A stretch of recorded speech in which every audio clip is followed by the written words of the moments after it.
Baiklah, soal yang pertama kita akan membahas tentang tantangan terbesar yang menghambat smart economy di Indonesia.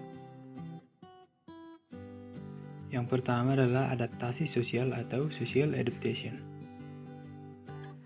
yaitu masih banyaknya masyarakat Indonesia, khususnya pelaku usaha atau UMKM, yang belum mengerti mengenai penggunaan teknologi, yang berakibat sulitnya terjadi perubahan sistem kerja yang lebih simpel dan efektif dalam melakukan kegiatan ekonomi. Salah satu penyebabnya adalah kurangnya infrastruktur IT di Indonesia. Hambatan yang kedua adalah ekonomi kreatif yang masih sedikit di Indonesia. Ekonomi kreatif merupakan sebuah konsep untuk bidang ekonomi yang mengutamakan kreativitas dan informasi, yang di Indonesia sendiri belum banyak menerapkannya, melainkan melakukan kegiatan usaha secara umum tanpa adanya inovasi baru dan keahlian tenaga kerja. Sebagai akibatnya, tidak terjadi proses perbaikan ekonomi dalam masyarakat Indonesia, karena kegiatan ekonomi belum menerapkan ekonomi kreatif, baik dalam produksi dan pemasaran yang dilakukan oleh pelaku usaha di Indonesia. Faktor ketiga yang menghambat terciptanya smart economy di Indonesia adalah peran pemerintah yang belum maksimal untuk terciptanya smart economy.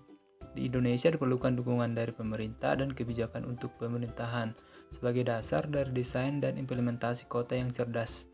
Kebijakan tidak hanya mendukung, tetapi juga berperan di mana terbentuk hubungan antara lembaga pemerintah dan non-pemerintah dan sektor lainnya dalam membangun lingkungan administratif yang terintegrasi. Misalnya, menarik investor untuk melakukan kegiatan usaha di sebuah kota di Indonesia. Faktor keempat yang menjadi penghambat terciptanya smart economy di Indonesia adalah banyaknya kasus korupsi. Indonesia merupakan salah satu negara terkorup di dunia, baik pejabat tertinggi sampai terendah. Sebagai akibatnya, pembangunan perekonomian di Indonesia cukup terbengkalai oleh perilaku korupsi di Indonesia. Selanjutnya, korupsi akan berdampak pada penurunan produktivitas. Produktivitas pada setiap industri dan produksi akan menurun karena dampak dari korupsi ini. Produktivitas dari perusahaan-perusahaan akan terhambat dan tidak bisa berkembang lebih maju lagi.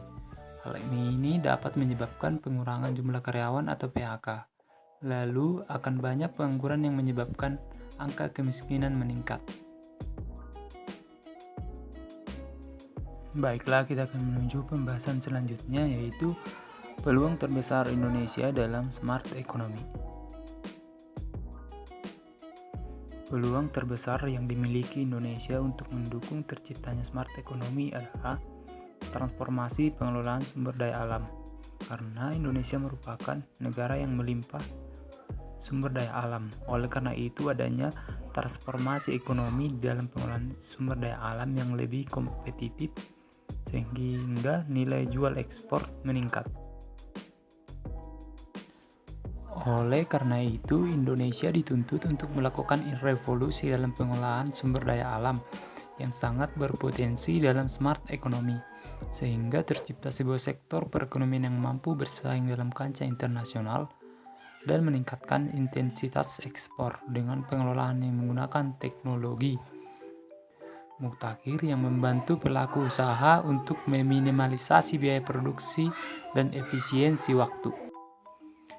Ide utama yang dikemukakan oleh penulis dalam pengelolaan sampah untuk kota yang berorientasi pada smart city adalah mengacu pada layanan pengelolaan sampah cerdas atau smart waste management.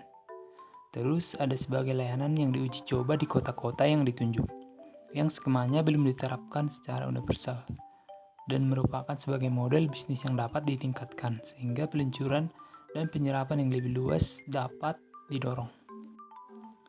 Penulis merevisi layanan Smart Waste Management melalui mengintegrasikan penyedia layanan internet atau ISP ke dalam hubungan bersama pelanggan rumah dan bisnis dan dewan kota.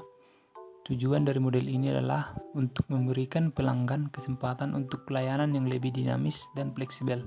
Selain itu, ini akan memberikan manfaat bagi semua pihak, dalam arti pemilik rumah dan bisnis yang lebih luas, ISP dengan basis pelanggan yang lebih besar dan keuntungan yang lebih besar, dan dewan kota dengan pengeluaran yang dioptimalkan.